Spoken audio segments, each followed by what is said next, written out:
Příprava na profesi pracovníka v sociálních službách může být praktická, zábavná i inspirativní. Své o tom ví studenti oboru sociální činnost na Střední zdravotnické škole a Vyšší odborné zdravotnické škole v Kroměříži.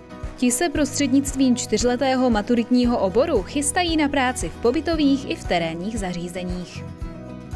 Jednou bych chtěla pracovat jako sociální pracovnice. Škola mi umožňuje chodit na praxe od 3. ročníku.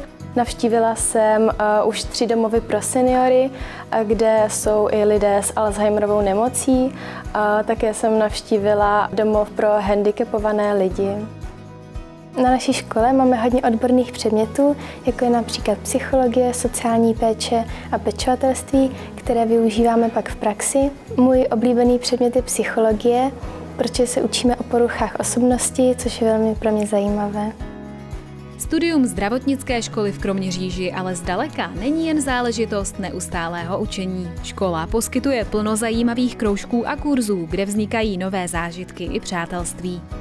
Naše škola poskytuje tejpařský kurz, masérský kurz, ale také znakovou řeč.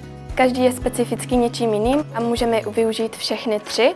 Dále máme prostor jet v prváku na adaptační kurz, kde se můžeme seznámit se spolužáky a zblížit se s nimi. Druhý rok máme možnost jet na lyžák, kde se můžeme naučit lyžovat nebo snowboardovat. Ve 3. ročníku můžeme jet do Prahy, kde navštívíme divadlo, podíváme se po městě, po památkách a odpočineme si.